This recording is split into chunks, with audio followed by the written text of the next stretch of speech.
আমি আমার কাজের ক্ষেত্রে বৈষম্যের শিকার হয়েছি বেশি, সবচেয়ে বিগত ৫-৬ বছর আমার হাইট নিয়ে কোনো সব কথা ক্লিয়ারলি বলতে গেলে আটকায় যে বলবো কি বলবো না।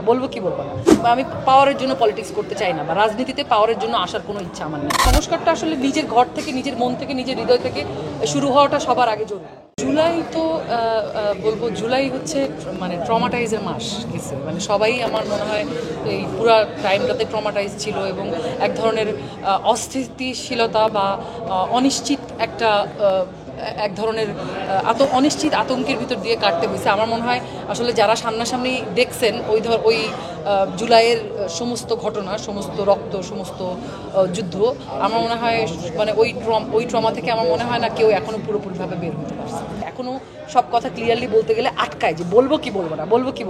তো রাজনৈতিক বাংলাদেশে মানে ধরেন ওই যে গঠনতন্ত্র, রাজনৈতিক গঠনতন্ত্র যাই হোক না কেন, এক ধরনের নিজেরাই এক ধরনের ইনফ্রাস্ট্রাকচার নিজেদের সুবিধার জন্য আমরা তৈরি করে ফেলি। সো বাংলাদেশের পলিটিক্স আমরা সবাই করি। পলিটিক্স আসলে আমরা যে চিন্তা করতে জানে সেও পলিটিক্স করে, কিন্তু মানে পলিটিক্স কিসের জন্য, কার জন্য, বা মানে পলিটিক্স ফর হোয়াট? পাওয়ার?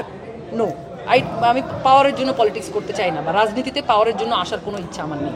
দেশের প্রত্যেকটা সেক্টরে রিফরমেশন হচ্ছে, সেই জন্য আমরাও এক ধরনের রিফরমেশন তো একটা প্রস্তাব, এটা তো আন্দোলন না।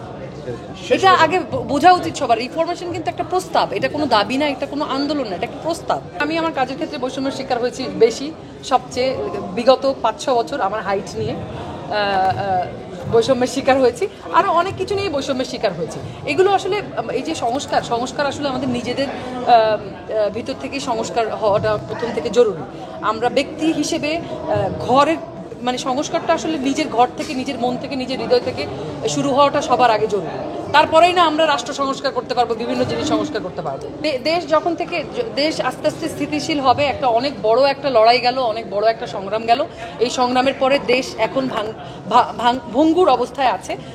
সো এটাকে রিবিল্ড করা আগে প্রয়োজন, আগে রিফর্ম করা প্রয়োজন, তারপরে আস্তে আস্তে আমার মনে হয় সবকিছু স্বাভাবিক হবে। অভিনয় শিল্পী কেন হলাম এই প্রশ্ন কখনোই নিজেকে করি নাই, বা ওই প্রশ্নটা নিজের প্রতি আসে নাই। বরং আমি বলতে চাই যে আমি খুবই proud, I am very proud of my self, এবং আমি খুবই কৃতজ্ঞ, আমি খুবই গ্রেটফুল প্রথমে আমার সৃষ্টিকর্তার কাছে এবং আমার পরিবারের কাছে, যারা আসলে এই অভিনয় জগতে আসার জন্য আমাকে সাপোর্ট করেছিলেন। আমি তাদের কাছে কৃতজ্ঞ, কারণ এই যে আজকে আপনারা এতগুলো ক্যামেরা আমার সামনে, আমি যদি অভিনেত্রী না হতাম আপনারা তো আমাকে মানে পাত্তাই দিতেন না, সত্যি কথা। যদি আমি সাধারণ মানুষ হতাম আপনারা আমাকে পাত্তা দিতেন না। আমি খুবই সাধারণ একটা মানুষ এখনো পর্যন্ত।